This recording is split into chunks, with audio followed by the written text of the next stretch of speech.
안녕하세요. 매일 새로운 사연을 전하는 읽어주는 사연 라디오입니다. 구독과 좋아요, 많은 공유 부탁드립니다. 오늘의 사연 시작하겠습니다. 안녕하세요. 올 가을에 결혼식을 올리려던 예신입니다.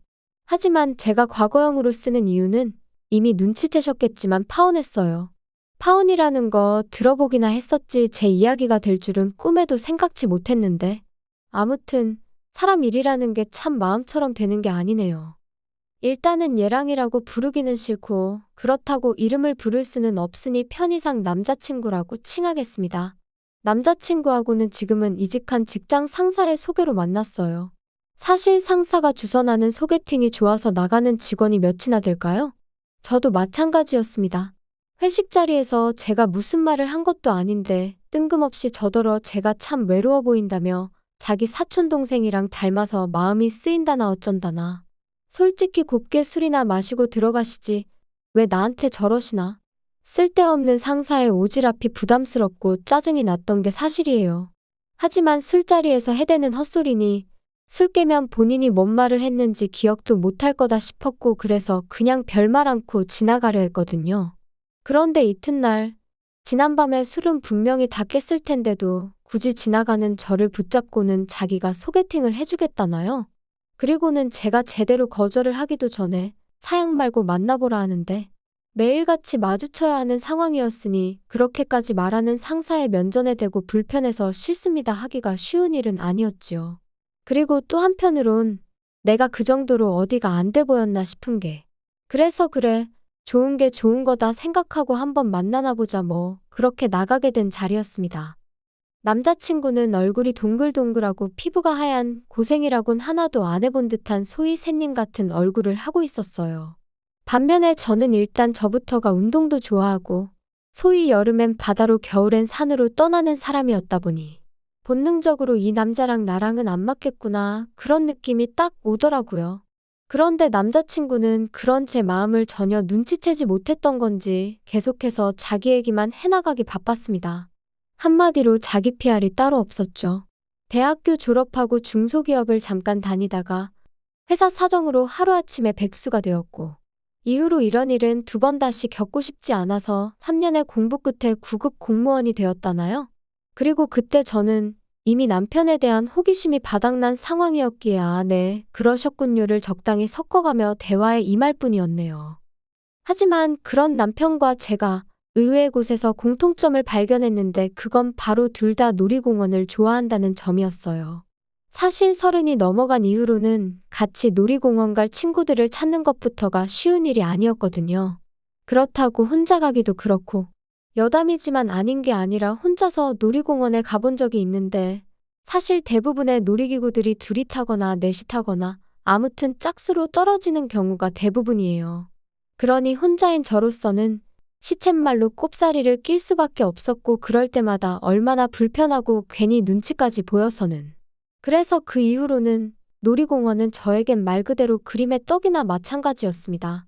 그런데 남자친구가 그럼 앞으로 자기랑 가자고 하더라고요. 자기도 너무 가고 싶었는데 그동안 같이 갈 사람이 마땅치 않아서 못 가고 있었다면서 말이죠. 그렇게 한 가지 공통점을 발견하고 나니 그때부턴 대화가 비교적 무르르듯 이어져 가기 시작했습니다. 그리고 헤어질 땐 너무나 자연스럽게 다음 약속을 정하고 있는 저희의 모습을 볼 수 있었죠. 이후로 저희는 2년이란 시간을 사귀었고 사귀는 동안은 정말 웃음이 끊일 일이 없었어요. 평일엔 각자의 일로 바쁘다 보니 주말 중 하루를 온전히 같이 보내는 식으로 데이트를 했는데 사실 연애하면 만나서 하는 일들이 뻔하잖아요. 밥 먹고 영화 보고 차 마시고 그 코스에서 좀 벗어나봤자 뭐 어디 전시회를 본다던가 그 정도 그렇죠? 그런데 저랑 남자친구는 정말 전국 방방곳곳으로 크고 작은 놀이공원들을 찾아다녔어요. 남들과는 다른 특별한 연애를 하고 있다는 사실에서 오는 그 만족감이 정말 컸었답니다. 그런데 그렇게 잘 맞던 저희가 결국 이렇게 파혼의 길을 걷게 된 건 바로 어머님 때문이에요. 물론 누군가는 시어머니 될 사람만 문제였겠냐, 네 남자친구도 문제였을 거라고 말할 테고 저도 그 말을 딱히 부정할 생각은 없지만요. 말 그대로 어머님의 말도 안 되는 억지를 남자친구가 중간에서 제대로 컷만 해줬어도 제가 파혼까지 생각지는 않았을 테니까요. 하지만 피는 물보다 진하다더니, 아니 그 부모의 그 자식이라더니, 결국 남자친구도 어머님하고 별반 다를 게 없었던 거죠. 남자친구에게 프로포즈를 받고 제가 그러자 하면서 본격적으로 결혼 이야기가 오가기 시작했어요. 그리고 연애하는 동안에는 민감한 주제 같아서 묻기가 어려웠지만 결혼 이야기를 하려면 더는 피하는 게 능사는 아니겠다 싶어서 제가 먼저 제 재정 상황을 오픈했습니다. 오빠, 우리 이제 돈 이야기를 좀 해야 될 것 같은데, 그치? 일단 내 얘기 먼저 할게. 나는 직장 생활하면서 모아둔 돈은 8천 정도 있고, 연봉은 작년에 연봉 협상에서 5천 조금 넘어. 그리고 부모님께서 아마 얼마 정도는 도와주실 것 같긴 한데, 그게 얼마나 될지는 모르겠네. 오빠는 어때? 보라가 생각보다 돈을 많이 모아놨구나. 근데 연봉이 5천이면 너가 지금 직장 생활 8년 차라며. 네 업계 내에서 좀 적은 거 아닌가? 작년에 연봉 협상할 때 잘 좀 하지 그랬어? 글쎄, 난 내가 적게 받는다고 생각해 본 적은 없는데. 하긴 돈이야 많으면 많을수록 좋은 거니까. 근데 오빠, 딴소리 하지 말고 오빠 얘기 좀 해봐. 어때? 오빤 좀 모아놓은 거 있어? 하지만 결정적인 타이밍에 남자친구는 전화가 걸려왔다는 둥, 화장실 좀 다녀오겠다는 둥 말 같지도 않은 핑계를 대기 일쑤였고 그렇게 어물쩍 얼렁뚱땅 무려 2주라는 시간이 흘러갔어요. 그래서 더는 안 되겠다 싶어서 제가 한 번은 좀 짜증을 냈습니다. 결혼을 하자고 한 건 오빠인데 왜 이렇게 딴소리만 하느냐고. 좀 진지할 수 없겠냐고요. 그리고 그제서야 남자친구가 씁쓸한 얼굴로 꺼내는 말이 너도 알다시피 내가 공무원 된 지 몇 년 안 됐잖아. 그리고 공무원 하기 전에는 공부한답시고 어머니 돈을 가져다 썼었고. 그래서 내가 공무원 되고 나서는 어머니한테 돈을 좀 챙겨드렸어. 그러다 보니까 돈을 많이 못 모은 게 사실이고 미안해. 너 볼낯이 없어서 내가 말을 못했어. 그런 사정이 있었으면 처음부터 솔직하게 말하지 그랬어. 근데 그럼 그래서 얼마나 있다는 건데? 난 오빠가 결혼하자고 해서 어느 정도 준비가 되어 있는 줄 알았거든. 나 2천만 원 있어. 그리고 지금 사는 집 보증금 1,000만 원 있고. 어머니가 얼마나 보태주실 수 있으실지는 모르겠다. 전에 지나가는 말로 도와주실 거라고 하시긴 하셨는데. 제대로 얘기는 안 해봤거든. 그럼 일단 어머님하고 얘기를 좀 해봐. 나도 우리 부모님하고 얘기를 해볼 테니까. 그리고 며칠 뒤 남자친구와 카페에서 만났는데 남자친구 표정이 썩 좋지가 않았어요. 그리고 직감적으로 결혼에 있어서 어머님하고 뭔가 얘기가 잘 안 풀렸구나 싶었죠. 하지만 먼저 아는 체를 하기도 그렇고 그래서 남자친구가 먼저 말문을 열기까지 커피만 홀짝이며 기다리고 있었습니다. 그리고 그렇게 기다린 지 얼마나 흘렀을까. 남자친구가 대뜸 미안하다 하더니 아무래도 어머님한테 도움을 받기는 어려울 것 같다고 하더라고요. 어머님이 남자친구가 저랑 결혼하는 대로 당신은 귀농을 하시겠다며 고향으로 내려가시겠다 하셨다는 겁니다. 참고로 어머님 고향은 배를 타고 들어가야 하는 섬이고 그렇다고 거기에 친정 식구들이 남아 계신 것도 아니었는데 말이죠. 하지만 그런 어머님의 선택에 있어서 가타부타 논하기 전에 아무리 그래도 그렇지 하나뿐인 아들이 장가를 간다는데 그걸 나 몰라라 하신다는 게 솔직히 저로서는 납득하기도 어렵고 황당하기까지 하더라고요. 그리고 저는 그만 저도 모르게 한숨을 내쉬고 말았어요. 그리고는 곤란하게 되었네 한마디를 내뱉었는데 남자친구가 갑자기 제 앞에서 눈물을 흘리기 시작했습니다. 자기가 정말 미안하다면서 이럴 줄 알았으면 그렇게 프로포즈를 하고 그러는 게 아니었는데 자기가 경솔했네 어쩌네 그러더라고요. 그리고 그렇게 우는 남자친구를 보고 있으니 괜히 내가 스트레스를 준 건 아닌지 제가 다 미안해지더라니까요. 남자친구한테는 오빠 잘못이 아니다 괜찮다 했지만 집에 돌아온 제 속도 말이 아니었어요. 얼마나 대단한 집의 딸로 자란 건 아니었어도 나름대로 남부럽지 않게 자랐거든요. 그리고 저도 나이가 나이였던 만큼 나름대로 보고 들은 게 있었죠. 아무리 세상이 달라져서 남자가 집을 해오는 일은 흔치 않다 했지만 그래도 다들 나름대로 받을 건 받고 가던데 허심탄회하게 털어놓자면 정말 여러 가지로 마음이 복잡했어요. 제 자신이 속물인가 싶으면서도 한편으론 나도 사람이고 여잔데 바랄 수도 있는 거지 합리화도 해봤다가 하지만 어떤 식으로 생각해도 스스로 답을 내릴 수가 없었기에 결국 저는 친정부모님께 모든 상황을 있는 그대로 이실직고하였습니다. 남자친구는 홀어머니이신데 결혼을 하게 되더라도 아무런 지원도 받을 수 없는 상황인 것 같다고 말이에요. 그리고 아니나 다를까 저희 부모님은 눈앞이 깜깜하다 하시며 조심스레 이쯤에서 헤어지는 게 어떻겠냐. 남의 집 기둥은 뽑아오는 게 아니다 그러시대요? 솔직히 부모님 말씀이 어디 하나 틀리지 않았다는 건 저도 잘 알고 있었어요. 저를 걱정하고 생각해서 해주시는 말씀인 것도 알고 있었고요. 하지만 한편으로는 그래도 저희 부모님은 다른 사람들과는 달랐으면 했었나 봅니다. 괜찮다고 우리가 다 책임져 줄 테니 걱정 마라 뭐 그런 걸 기대했던 건지도 모르겠네요. 그리고 그 마음이 너무한다는 볼멘 소리로 튀어나갔던 거죠. 돈이 전부냐? 사람의 내면을 봐주셔야 하는 거 아니냐? 아직 오빠를 한번 제대로 만나보신 적도 없지 않으시냐? 지금 생각해보면 뭐 한다고 그렇게 부모님 가슴에 상처를 냈는지. 그리고 결국 자식 이기는 부모 없다고 저희 부모님께서는 그럼 일단 오빠를 한번 만나보겠다 하셨어요. 제 말대로 사람 됨됨이를 직접 보고 판단하시겠다고요. 그래서 바로 그 주 주말 자리가 만들어졌습니다. 남자친구는 저와 처음 만나던 날보다 몇 배는 더 긴장이 된다며 청심환까지 챙겨 먹고 저희 집에 왔어요. 나름대로 저희 어머니한테 드릴 꽃바구니에 아버지께 드릴 홍삼 세트도 사서 말이에요. 그리고 그런 남자친구의 모습에 저는 나름대로 좀 안도를 했지요. 웃는 얼굴에 침 못 뱉는다고 저렇게까지 해왔는데 좋게 봐주시겠지 그런 기대가 있었달까요? 그리고 아니나 다를까 친정어머니는 안 보고 싶다 불편하다 하셨지만 막상 점심상은 말 그대로 상다리가 부러질 만큼 한상 가득 차려주셨고 남자친구는 이 정도의 환대는 기대도 안 했었다며 입이 귀에 걸렸더라고요. 아무튼 전반적으로 식사가 끝날 때까진 분위기가 화기애애하니 무척이나 좋았습니다. 그런데 이제 후식을 먹으면서 본격적인 대화가 오가기 시작했고 저희 아버지께선 돌려 말하지 않겠다 하시더니 그래서 정확히 결혼을 어떻게 할 거냐 물으셨어요. 프로포즈를 할 때는 나름대로 계획이 있었을 거 아니냐 하시면서 한번 들어보자고요. 그리고 남자친구가 한 대답은 저조차 감싸주기 어려울 만큼 황당하기 짝이 없었습니다. 일단 결혼을 하고 오피스텔을 구해서 살려고 했습니다. 요즘 오피스텔은 풀옵션이라서 따로 가전제품 같은 건 안 사도 되니까. 필요한 가구들만 간단히 사서 살다가 적당한 집을 구하면 그때 제대로 시작하려고 했습니다. 그게 단가? 그게 자네가 생각하는 앞으로의 계획이었나? 나머지는 차차 보라랑 상의해가며 정하려고 했습니다. 답답하네 그려 답답해. 그러면 어머님은 자네의 이런 생각을 아시나? 알고 계십니다. 뭐라고 안 하시던가? 별 말씀 없으셨습니다. 어머니는 어머니대로 요즘 귀농 문제로 많이 바쁘셔서요. 이후로 몇 마디의 대화가 더 오고 갔지만 이미 분위기는 가라앉을 대로 가라앉은 상황이었고 남자친구도 뭔가 잘못되었다고 느꼈는지 일단은 돌아가 보겠다며 자리에서 일어나더라고요. 그리고 저희 부모님 두 분 다 말이라도 더 있다가지 그러냐 그런 말조차 안 하셨어요.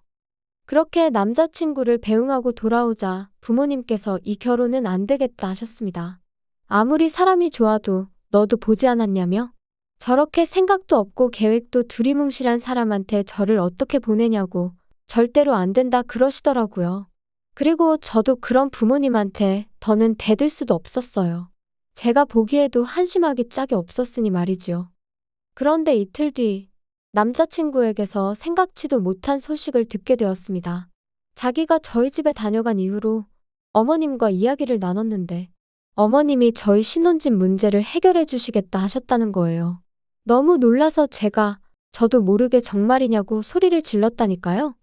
남자친구가 말하길 어머님께서는 어차피 섬으로 내려가실 거고 집이란 건 사람이 살지 않으면 금세 망가지기 마련이니 리모델링만 해서 살라고 하셨답니다. 그 리모델링 비용이 대략 4천이 넘었기에 솔직히 좀 당황스럽긴 했지만 아무튼 그때는 그래도 그런 걱정보다는 당장 저희 부모님을 다시 한번 설득해 볼 수 있겠다는 생각뿐이었어요. 그래서 퇴근하자마자 불이 나게 집으로 향했지요.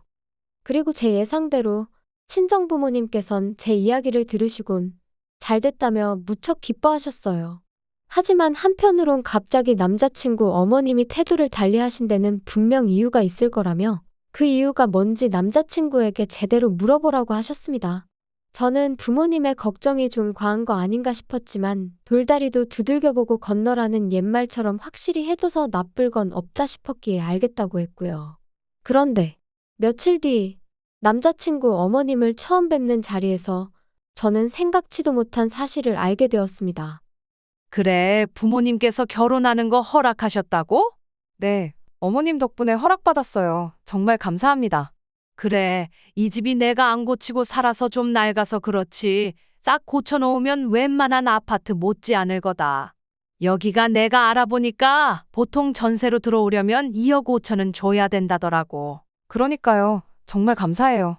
뭐 말로는 가을쯤 식을 올렸으면 한다면서? 그럼 내가 너희 식 올리는 거에 맞춰서 내려가야겠네. 그러니까 아들, 차질 없이 돈을 준비해줘야 한다. 그건 나중에 얘기해요, 어머니. 잠깐만, 무슨 돈? 돈 이야기면 이제 나도 알아야 하지 않을까? 어머님, 그게 무슨 소리예요? 니들 둘 다 반응이 왜 이러니? 참나, 전세금 줘야 할 거 아냐? 전세금이라니 그게 무슨 말씀이신지. 어머님 내려가서 사신다는 그 섬, 거기에 전세 구하시는 거예요? 오빠가 도와드리기로 했어? 아니, 쟤는 왜 아까부터 뚱딴지 같은 소리를 한다니? 이 집 너희가 들어와서 살 거잖아. 그러면 나한테 전세금을 줘야 할 거 아니냐? 네, 정말요? 저는 어머님이 그냥 저희 들어와서 살라고 하신 줄 알았어요. 오빠가 그렇게 말했잖아. 어머님이 우리 들어와서 살라고 하셨다고. 아니, 그러니까 그게 맞긴 맞잖아. 들어와서 살라고 하셨으니까.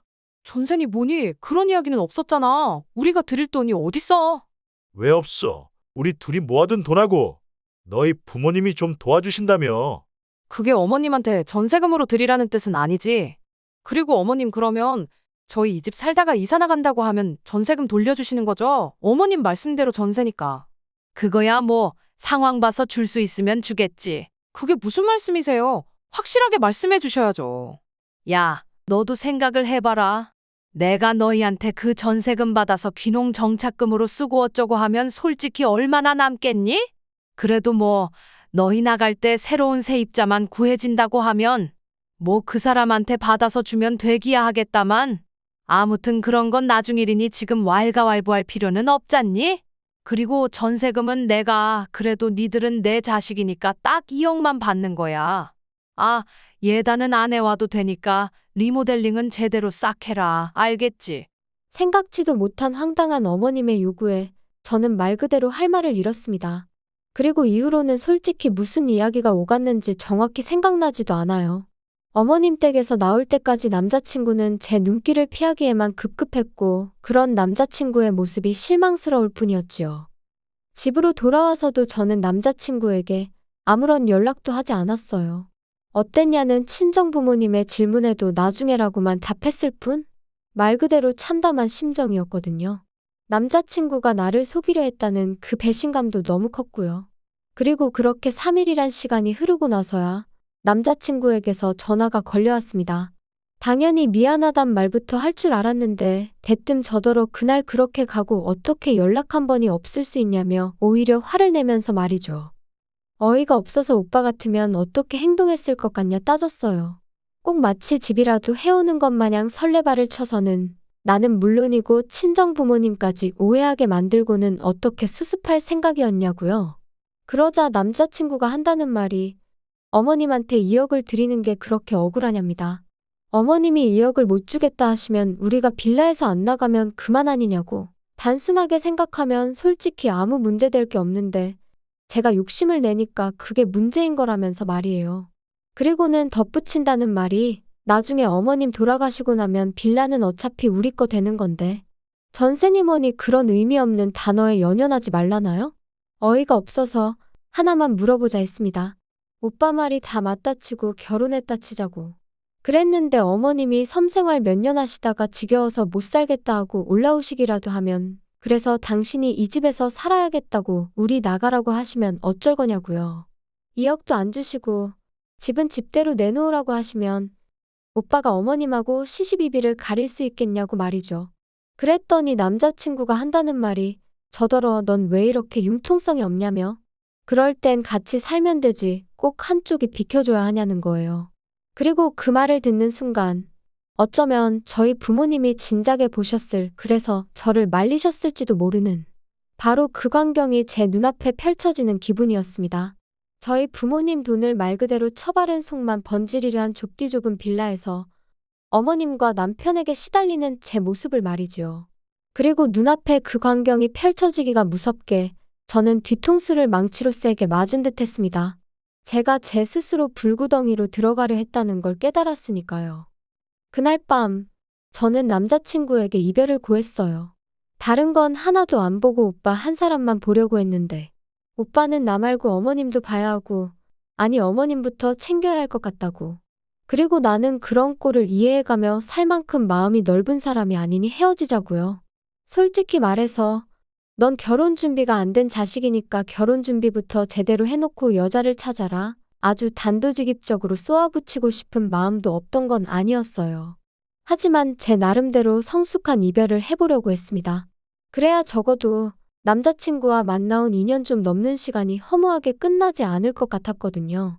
하지만 남자친구는 끝까지 그런 제 작은 바람 하나 제대로 들어주지 못했습니다.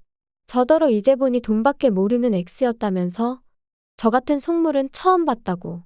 아직 결혼도 안 했는데 벌써부터 자기 어머니라도 모시게 될까봐 벌벌 떠는 모습을 보니 자기가 더 정이 떨어진다나 어쩐다나요?